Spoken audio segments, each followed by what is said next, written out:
Salam dan selamat pagi dan salam sehat buat kita semua.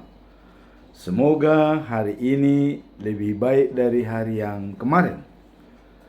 Dan firman Tuhan pada hari ini di hari yang ke-235 diambil dari kitab Daniel pasal 11 ayat 32. Tanggal 23 Agustus tahun 2025. Dengan perikop raja yang jahat. Inilah perikop. Ada raja dari negeri lain yang jahat yang ingin mempengaruhi. Sebagai nats adalah sebagai berikut. Dan orang-orang yang berkata fasik terhadap perjanjian dan dibujuknya sampai murtad dengan kata-kata licin, tetapi umat yang mengenal Allahnya akan tetap kuat dan akan bertindak. Itulah nats pada hari ini, yaitu adanya pernyataan daripada Daniel. Dan sebelum kita masuk dalam perikop hari ini, kita tetap menyampaikan yaitu pedoman kita selama bulan Agustus. Tetap kita menyampaikan hidup baru adalah merdeka dari perbudakan dosa dan takut akan Allah. Jadi ada dua fokus. Bebas dari perbudakan dosa atau merdeka dari perbudakan dosa dan takut akan Allah. Dijabarkan dalam Kolose pasal 3 ayat yang 9 sampai 10. Dengan kita kutip, berhenti berbuat dusta sebagai manusia baru terhadap sesama. Berhenti berbuat dusta kepada sesama setelah menjadi manusia baru. Artinya hidup merdeka dari perbudakan dosa dan takut akan Tuhan. Tidak akan berbuat bohong, saksi bohong, atau berdusta. Kemudian memperbaharui diri sesuai kehendak Allah, karena kita diciptakan sesuai dengan gambarnya. Maka kita wajib melaksanakan karakter Allah, yaitu kasih. Kasih kepada Tuhan Allah dan kasih kepada sesama manusia. Dalam Markus pasal 12 ayat 30 sampai dengan 31. Hukum pertama dan yang utama dari 10 hukum yang pernah diterima oleh Musa di Gunung Sinai, disempurnakan oleh Yesus. Dan para kaum mahkamah agama, Saduki dan juga Farisi menerima penjelasan Yesus. Tidak dihujat lagi, walaupun tidak dikatakan secara eksplisit hukum mana yang paling bisa dipahami. Tapi Yesus mengambil yang sangat-sangat luas. Cintailah Tuhan Allahmu dari segenap hatimu, dari segenap jiwamu, dari segenap akal budimu, dan dari segenap kekuatanmu. Lengkap.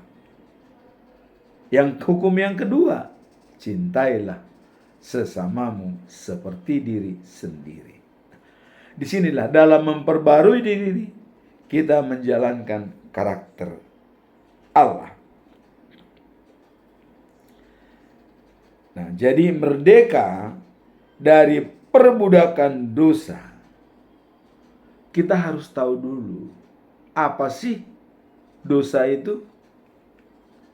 Mungkin banyak teman-teman masih belum mengerti apa itu dosa.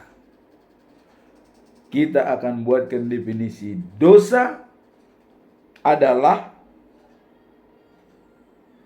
memisahkan spiritualitas kita dengan Allah. Jadi harta rohani kita terputus dengan Allah. Itulah dosa. Apakah kita menyembah berhala? Apakah kita mempertuhankan manusia atau harta atau dunia? Itulah definisi daripada dosa. Apabila sudah terpisah spiritualitas kita dengan Tuhan, itu adalah dosa. Artinya kita tidak lagi turut kepada Tuhan. Nah, dan ada yang keinginan duniawi dan ada yang namanya keinginan Tuhan. Dan keinginan duniawi selalu bertolak belakang dengan keinginan Tuhan. Kita lihat dalam Roma pasal 12 ayat yang kedua dikatakan, janganlah kamu serupa dengan dunia, tetapi berubahlah oleh pembaharuan budimu, sehingga kamu dapat membedakan. Jadi dapat membedakan mana kehendak Allah, apa yang baik, yang berkenaan kepada Allah, dan yang sempurna. Jadi artinya kita harus mampu mengetahui ya, apa yang berkenaan kepada Allah dan sesuai kehendaknya. Dikatakan sempurna. Apa arti sempurna?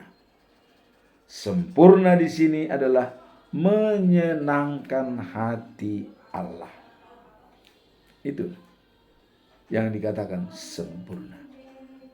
Sekarang mari kita lihat ya, siapa saja contoh dalam Alkitab, yaitu manusia yang dianggap menyenangkan hati Allah. Jadi tindakan kita menyenangkan hati Allah, menjalankan karakter Allah. Contoh yang benar-benar dalam Alkitab menyenangkan hati Allah, yang tertulis dalam kitab Ibrani ya, itu pasal 11 ayat yang ke-8 ya. Nah, kemudian Kejadian 6 ayat yang ke-9, yaitu Nuh. Dalam Kejadian pasal 6 ayat 9, Nuh orang yang menyenangkan hati Allah. Bahkan ya, dikatakan Nuh adalah seorang yang benar dan tidak bercela di antara orang-orang sezamannya. Maka dia sendiri dipilih Allah. Dia tidak bercela. Nuh berjalan bersama-sama dengan Allah. Membangun bahtera di atas gunung, suatu perbuatan yang diolok-olok oleh orang banyak. Ngapain sih kamu bangun bahtera di atas gunung? Hujan tidak ada, air tidak ada, kok bodoh banget kamu katanya. Tapi dia yakin dan percaya kepada Allah, karena Allah sudah bilang, Nuh, bangun bahtera. Dia turuti, tidak menyatakan buat apa Tuhan, mau diapain itu bahtera. Langsung Tuhan bangun bahtera. Ukurannya diberikan oleh itu, ukurannya sekian, panjangnya sekian, ininya sekian. Sampai kamar-kamarnya semua Tuhan yang menentukan. Dituruti oleh Nuh. Itulah dia dibenarkan karena iman. Jadi kalau kita lihat apa arti daripada beriman? Beriman ya adalah yaitu yakin sungguh-sungguh akan hal-hal yang diharapkan, ya, dan mempunyai kepastian akan hal-hal yang tidak dilihat. Jadi beriman itu apa yang kita harapkan, dan itu suatu kepastian apa yang tidak kita lihat. Contoh, the new life after life, the new of Jerusalem. Believe or not, hidup setelah kehidupan sekarang di Yerusalem yang baru. Percaya apa tidak? Di mana Yerusalem yang baru? Saya tidak lihat bagaimana. Ya. Sama dengan waktu Filipus berhadapan dengan Yesus.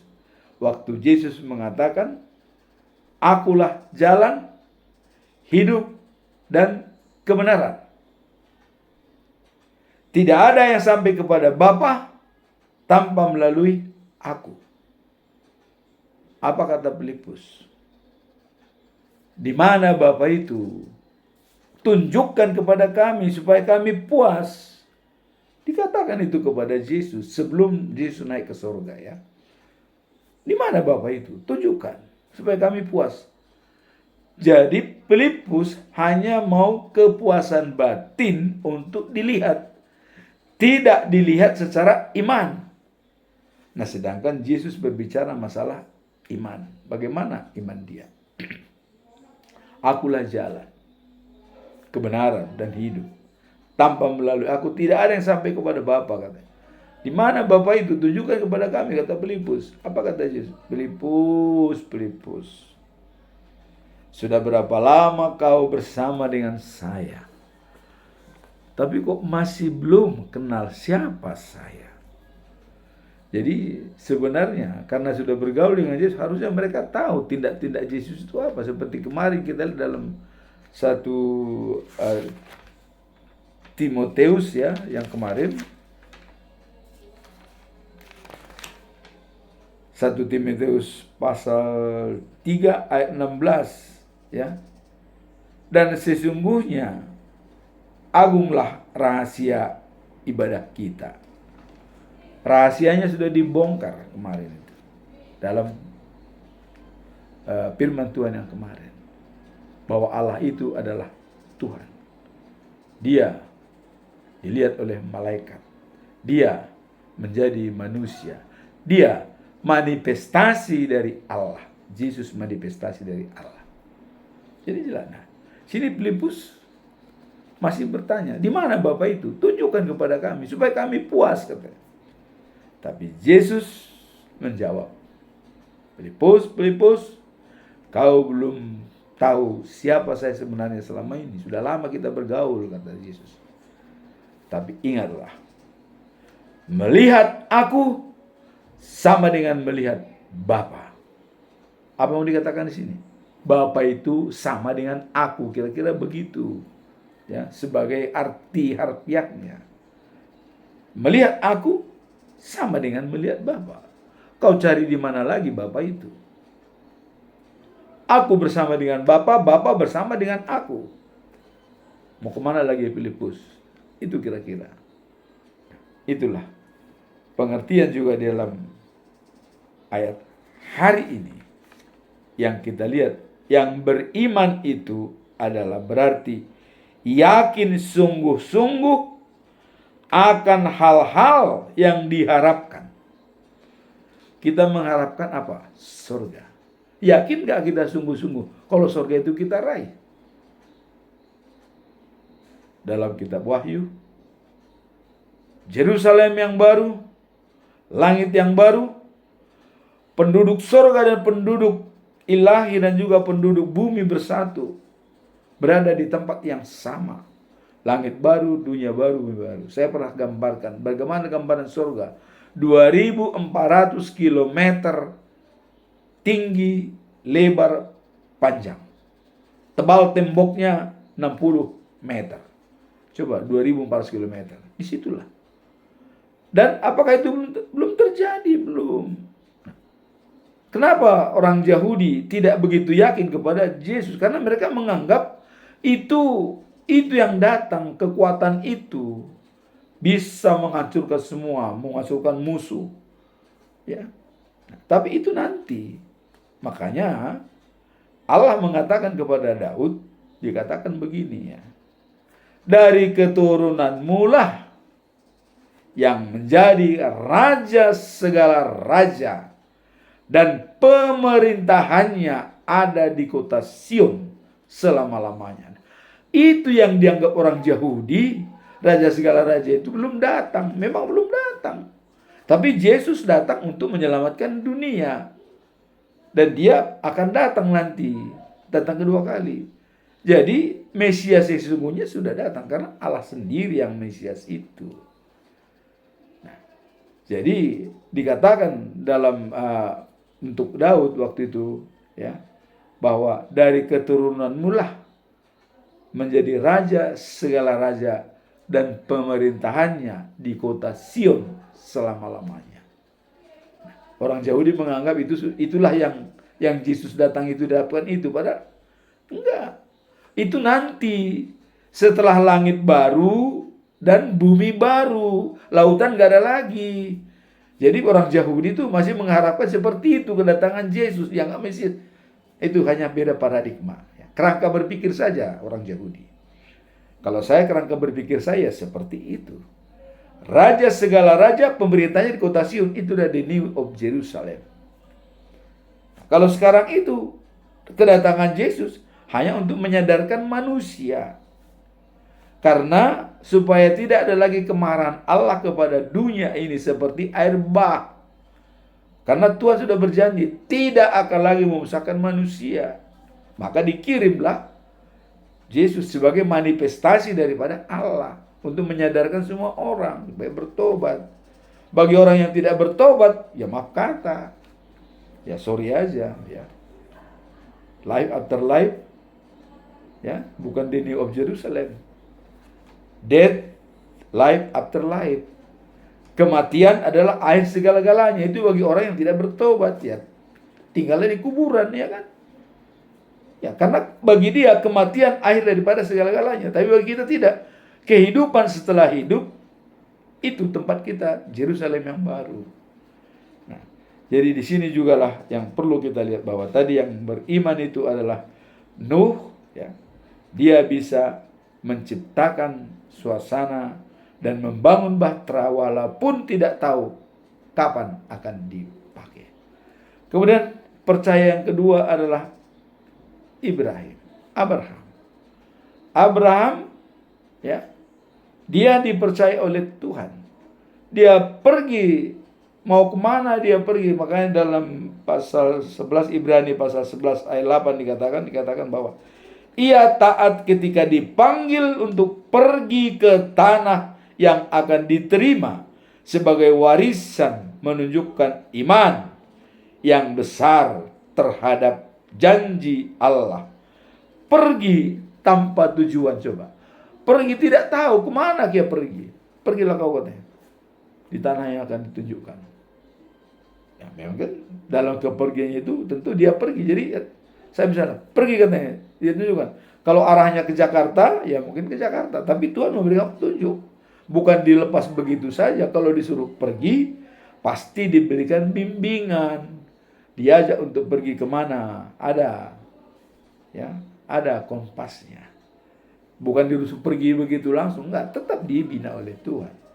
Maka dia diutus ke tanah yang diberikan, yang akan dijanjikan oleh Tuhan.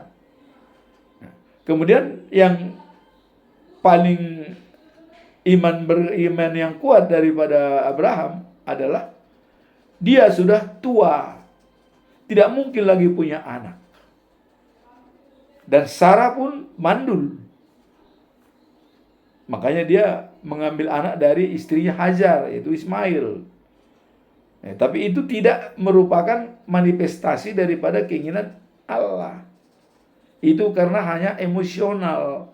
Sarah tidak memiliki anak, maka disuruhlah Hajar pembantunya untuk dikawini oleh Abraham. Tapi itu bukan rencana Allah.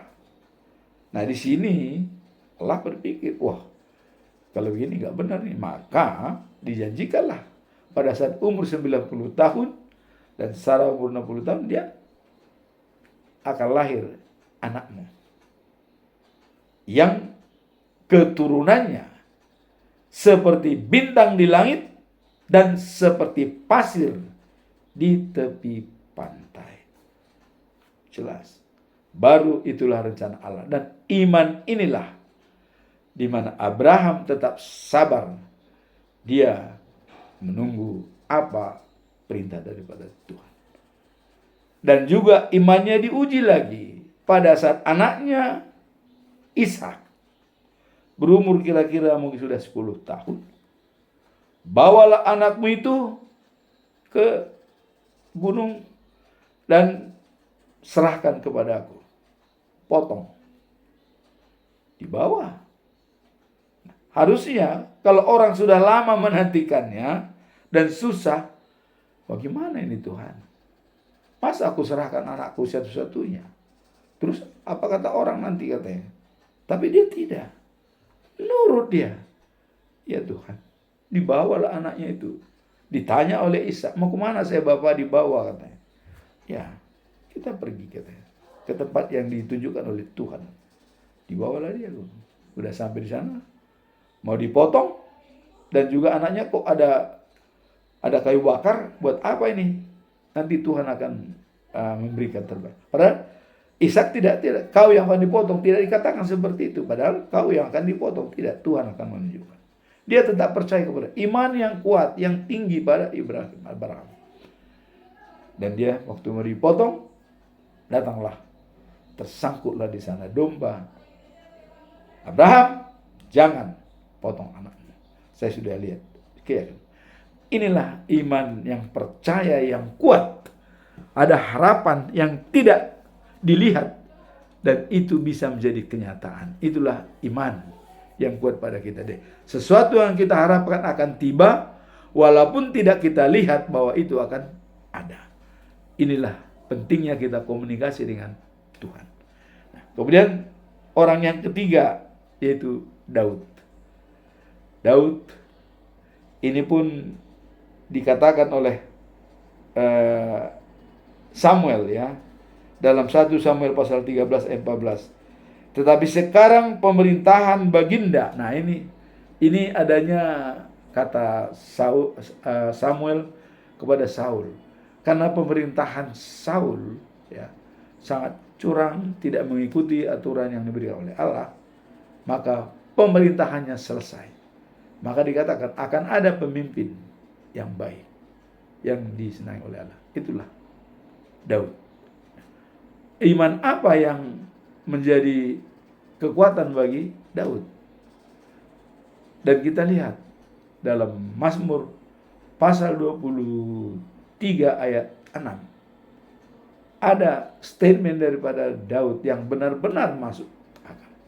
Kebajikan dan kemurahan belaka mengikuti aku seumur hidup. Aku akan diam di rumah Tuhan sepanjang masa.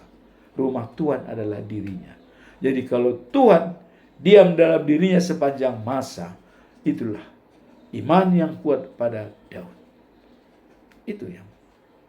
Dan yang paling penting, catatan penting daripada Daud adalah pada saat dia berada di istana yang megah dan terbuat daripada kayu-kayu yang bagus dari Libanon, kayu aris dari Libanon. Dia berkata kepada Nathan, Nathan, saya ini sudah enak tinggal di istana. Ya.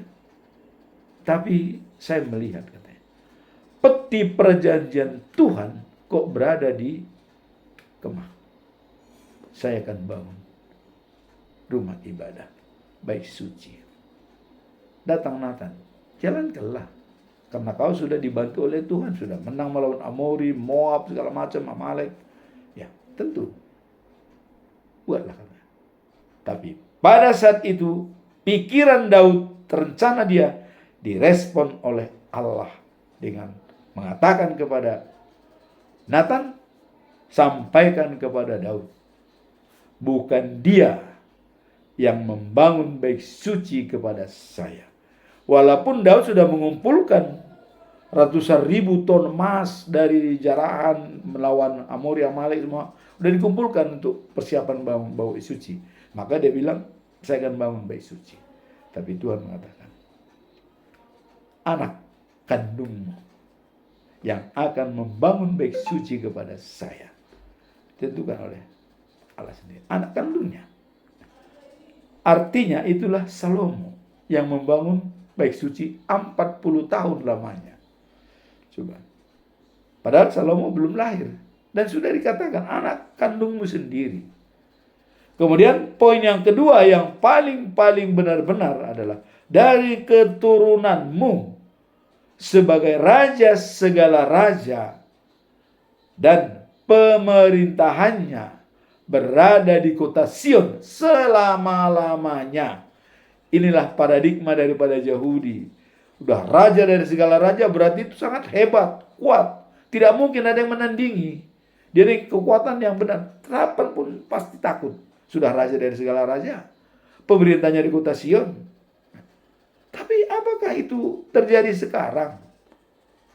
Kedatangan Yesus sebagai Mesias saat itu sebagai Mesias untuk menyiapkan persiapan ke sana. Ya. Nanti itu di pemerintahnya di Sion selama-lama nanti. Makanya dikatakan di sana waktu ada perjamuan pesta, Allah mengundang semua manusia di dunia ini supaya datang ke sana. Menyiapkan daging-daging yang gemuk dan juga anggur-anggur yang berkualitas tinggi. Itu di Yerusalem yang baru. Dalam kitab Wahyu pasal 21 ayat 9 kita bahas. Yerusalem yang baru, langit baru dan dunia baru diciptakan. Dan penduduk bumi itu benar-benar bersatu semua dari penduduk ilahi dan juga dari bumi dunia ini bersatu. Di sanalah disaring. Nah, disinilah kita masuk dalam perikop hari ini.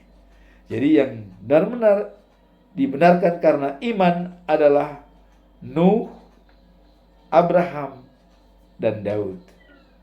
Daud adalah sebagai janji yang diberikan oleh Tuhan dan itu sudah digenapi dengan datangnya Yesus Kristus. Sekarang kita masuk dalam perikop hari ini. Meskipun Daud juga membuat kesalahan, ya, dan dia tetap dihormati oleh Tuhan dan dihargai oleh Tuhan. Nah, sekarang apa latar belakang, ya? Daniel pasal 11 ayat 32 yang tadi mengatakan bahwa dan orang-orang yang berkata fasik terhadap perjanjian akan dibujuknya sampai murtad dengan kata-kata licin, tetapi umat yang mengenal Allahnya akan tetap kuat, akan bertindak. Jadi orang yang dibujuk oleh para raja supaya mengikuti dia yang licin, banyak orang terpengaruh sehingga murtad dari pengikut Allah. Tapi orang yang mengenal Allah akan tetap kuat dan bertindak. Apa latar belakang perikop ini? Ya, mari kita lihat. Berbicara mengenai pengaruh dan tipu daya yang akan dilakukan oleh raja yang jahat, ya, yang diidentifikasi orang jahat itu sebagai salah satu penguasa terakhir terhadap umat Allah. Jadi ini penguasa terakhir ini, mungkin itulah terakhir. Itulah dikatakan akhir zaman. Jadi dalam penguasa terakhir itu akan merayu semua orang untuk murtad dari mengikut Tuhan. Tidak perlu ikut Tuhan. Nah, disinilah dikatakan orang yang mengenal Tuhan akan tetap kuat dan bertindak. Nah, dalam konteks ini mereka yang setia dan mengenal Allah dijanjikan akan mendapat kekuatan dan keberanian untuk menghadapi tantangan tersebut. Jadi adanya ajakan daripada raja-raja penguasa terakhir menurut Daniel di sini. Tapi orang yang setia kepada Allah akan bertindak dan kuat. Nah, dikatakan di sini, dalam konteks ini mereka yang setia dan mengenal Allah dijanjikan akan mendapat kekuatan dan keberanian untuk menghadapi tantangan tersebut. Nah, pada akhir zaman, ini akhir zaman nih, banyak orang murtad karena tekanan raja-raja yang jahat. Jadi banyak yang tidak setia, murtad karena tekanan orang-orang jahat. Nah, tapi, nah ini ada tapi. Bagi orang yang setia pada Tuhan akan tetap bertahan, ya, dan hitam atau putih, ya, mereka akan diuji, ya, diuji mungkin cara kekerasan, hitam putih, hitam ikut iblis, putih ikut Tuhan, mau hitam atau putih, kira-kira begitu ininya. Jadi, tapi orang yang mengenal Tuhan, dia akan kuat bertahan. Kalau kita lihat dalam Wahyu pasal 2 ayat 10, dikatakan, jangan takut terhadap apa yang akan engkau derita. Jangan takut. Wahyu mengatakan, jangan takut apa yang akan engkau derita. Kemudian, sesungguhnya iblis akan melemparkan sebagian dari umat kamu ke dalam penjara. Jadi iblis akan melemparkan sebagian dari kalian, umat itu, kepada penjara, ya, supaya kamu dicobai dan kamu akan menderita 10 hari lamanya. Jadi kalau orang dimasukkan di penjara, ada memang di sana penderitaan. Mungkin kalau di sini dibilang 10 hari, kalau di lapas-lapas itu bisa 7 hari, seminggu, atau 2 minggu. 10 hari itu memang disiksa. Pengenalan, itu namanya apa? Pengenalan lingkungan.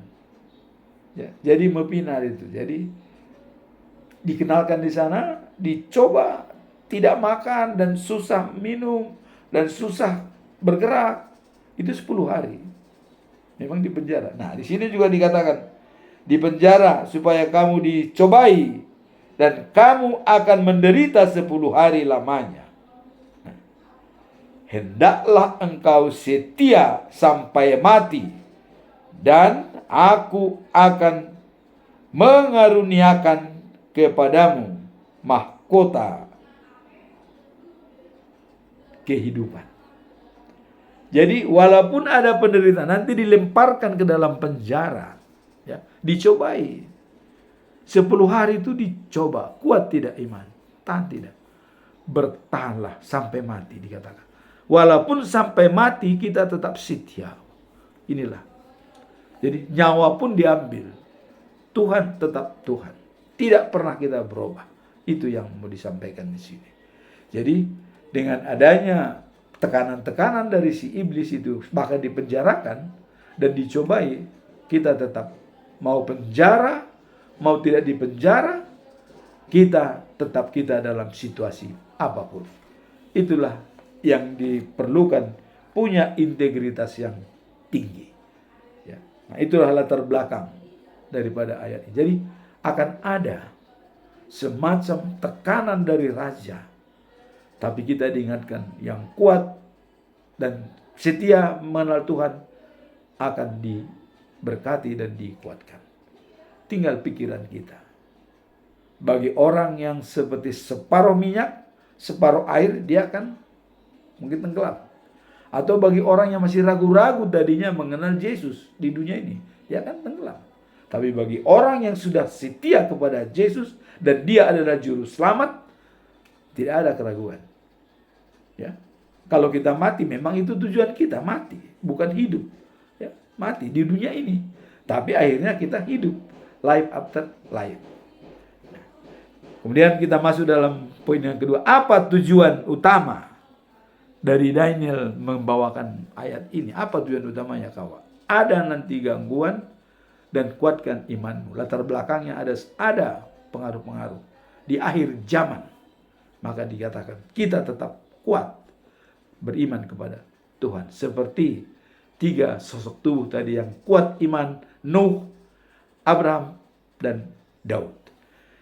Nah, sekarang tujuan utama adalah mengungkapkan mengenai pengaruh terhadap orang-orang yang membungsa, artinya melanggar perjanjian Allah, yang menunjukkan pentingnya komitmen iman di tengah percobaan. Jadi di sini tujuan utama adalah komitmen iman kita pada saat kita dicobai. Kalau dalam ilmu Seven Habits, Stephen Covey pernah mengajarkan, dalam lingkaran pengaruh dan lingkaran pedulian. Jadi kita boleh dipengaruhi oleh siapapun. Tadi maka dipengaruhkan, dia akan diberikan pelicin, diberikan ini atau jabatan, apa saja. Kita boleh dipengaruhi oleh siapapun. Tapi ingat, kita tidak bisa ditentukan oleh mereka.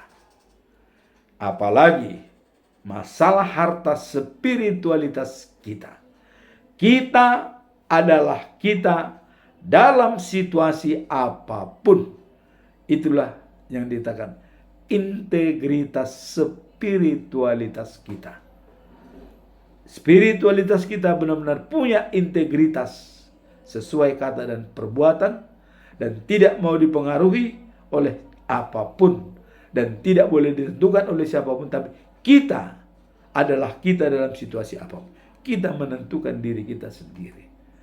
Kita sudah membuat tujuan akhir hidup, life after life, di New of Jerusalem. Inilah tujuan utama kita. Walaupun kita dipengaruhi, tetapi kita tetap kuat dan kokoh. Nah, dalam ayat hari ini, yang dalam 2 Daniel 11 ayat 32 dikatakan, tetapi orang-orang yang mengenal Allah, mereka akan kuat dan bertindak. Jadi walaupun ada tekanan-tekanan, tujuan utama kita adalah mengenal Allah dan kita kuat untuk bertindak. Apapun tantangannya, kita kuat. Sekarang kita masuk dalam poin ketiga. Apa pesan moral daripada pernyataan Daniel ini bahwa ada godaan-godaan dari raja-raja dan diuji keimanan kita tangguh apa tidak. Pesan moralnya adalah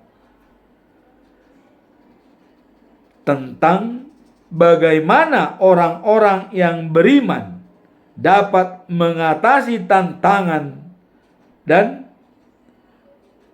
penganiayaan.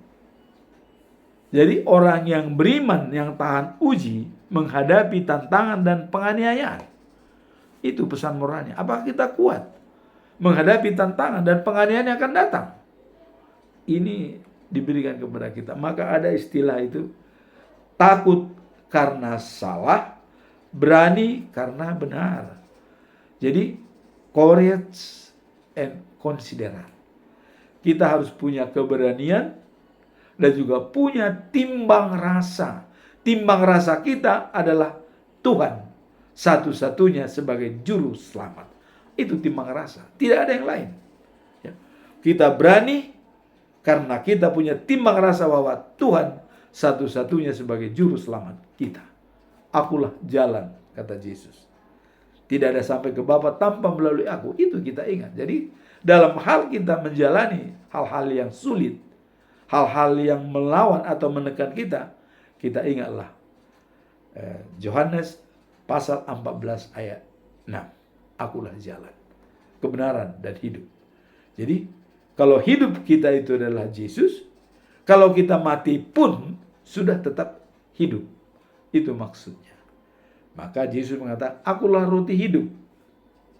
Barang siapa datang kepadaku tidak akan kelaparan. Barang siapa percaya kepadaku tidak akan kehausan. Jadi bukan jasmani yang dilayani oleh Yesus, tapi spiritualitas kita, harta rohani kita. Dia menjamin kehidupan yang kekal. Tidak akan lapar lagi, tidak akan lapar lagi. Hidup selama-lamanya. Itu yang dimaksud. Jadi datang kepada Yesus, kita dijamin untuk hidup selama-lamanya. Itulah yang dikatakan sebagai pesan moral dalam perikop ini. Nah, kemudian dalam Mazmur 119 ayat 105 dikatakan di sini Daud yang mengatakan kepada Tuhan bahwa firman-Mu pelita hatiku dan terang bagi jalanku. Jadi kalau ini sudah dipegang, sudah tidak perlu lagi kita ragu. Firman-Mu adalah pelita kakiku dan terang bagi jalanku. Nah, kemudian dikuatkan lagi dalam Mazmur pasal 46 ayat 2. Mengandalkan Tuhan sebagai sumber kehidupan kita. Kita tidak akan takut. Walaupun bumi bergoyang, walaupun laut mengaum atau menggelora, bukit-bukit di laut tuh bergoyang semua, atau banjir di daratan segala macam, kita tidak takut. Karena apa? Tuhan ada di situ. Jadi bagaimanapun susahnya kita hadapi dalam dunia ini adalah perang antara negara atau bermusuhan. Ingat, Tuhan ada pengendali semuanya. Ada pengendali. Kita tidak perlu takut. Dalam Mazmur pasal 46 ayat 2 dikatakan, mengandalkan Tuhan sebagai sumber kekuatan, maka kita tidak akan takut lagi. Nah, kemudian kalau dilanjutkan juga dalam hal masalah ini, ya, dalam pengenalan akan Tuhan akan memampukan kita untuk bertindak dengan keberanian dan menginspirasi orang lain di sekeliling kita. Jadi kalau sudah mengenal Tuhan dan kekuatannya, itu memampukan kita untuk tidak takut lagi bertindak dan punya keberanian. Jadi tadi dikatakan takut karena salah, berani karena benar. Jadi dalam Mazmur pasal 119 ayat 105 tadi dikatakan adalah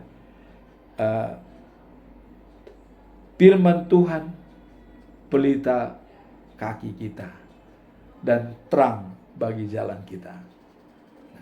Maka saya mengingat dalam Yesaya pasal 48 ayat 17 dikatakan, Akulah Tuhan Allahmu yang mengajarkan kepadamu hal-hal yang berguna dan menuntun engkau di jalan yang akan kamu tempuh. Ini adalah surat CD saya, dan ini akan saya ingat selama saya hidup, dan ini akan saya bawa waktu kemanapun saya pergi. Akulah Tuhan Allahmu yang mengajarkan kepadamu yang terbaik, yang berguna, dan membimbing kamu ke jalan yang kau tempuh. Itulah suara Tuhan kepada kita. Nah, sekarang kita masuk dalam poin 4, yaitu apa implementasi daripada Daniel pasal 11 ayat 32 ini. Bagaimana penerapannya dalam kehidupan sehari-hari. Nah, di sini kita lihat, dalam situasi sulit, hubungan yang erat dengan Tuhan menjadi sumber kekuatan dan keteguhan iman, memastikan bahwa kita tidak terpengaruh oleh ajakan-ajakan yang menyesatkan. Jadi dengan dalam situasi sulit yang erat hubungan kita dengan Tuhan intim, kita tidak terpengaruh oleh ajaran-ajaran sesat. Kita tidak akan lagi diterima. Inilah implementasinya dalam hidup kita. Nah, jadi kita dalam situasi apapun, ya, baik dalam kesusahan, baik dalam sukacita, kita dalam situasi apapun, tidak terpengaruh. Inilah implementasi daripada perikop ini untuk menguatkan kita. Nah, untuk menguatkan dan mengandalkan Tuhan sebagai sumber kekuatan kita, kita baca dalam Mazmur pasal 50 ayat 15 dikatakan, Berserulah kepadaku dalam kesesakan, aku akan melepaskan engkau supaya engkau memuji aku. Ada jaminan dari Tuhan. Mazmur 50 ayat 15. Berserulah kepadaku, pada Tuhan, ya, dalam kesusahan apa saja yang kita alami, dan Tuhan akan menjawab dan melepaskan kita, dan kita akan memuji dan memuliakan Dia.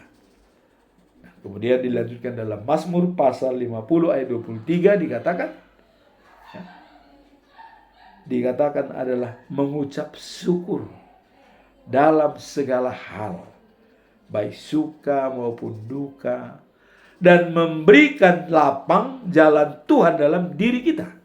Dalam kita mengucap syukur tersebut, kita berikan jalan Tuhan masuk dalam diri kita, supaya kita diberkati. Kita akan ditopang oleh Tuhan. Itulah firman Tuhan pada hari ini. Berserah kepada Tuhan, pasrah apapun terjadi, baik kita dalam situasi sakit, dalam situasi sehat, Tuhan tetap berada dalam diri kita. Maka sepenuh hati, sepenuh jiwa, dan akal budi dan kekuatan mencintai Tuhan. Jalankan karakter Allah, yaitu kasih. Allah adalah kasih. Barang siapa tidak memiliki kasih, tidak mengenal Allah. Demikianlah firman Tuhan pada hari ini yang menjadi pedoman bagi kita dalam menjalankan atau menghadapi akhir zaman yang banyak tantangan. Sekarang pun sudah banyak tantangan yang mengajak kita murtad, tapi dengan iman yang kuat, kita boleh dipengaruhi oleh siapapun, tapi tidak boleh ditentukan, karena kitalah yang menentukan diri kita sendiri. Dan saya dalam situasi apapun. Lingkungan boleh mempengaruhi, siapapun boleh mempengaruhi, tapi namun ditentukan, sayalah yang menentukan diri saya. Iman kita kepada Tuhan, dan beriman katanya tadi adalah percaya kepada yang belum kelihatan, seperti life after life di New of Jerusalem. Amin. Tuhan memberkati kita.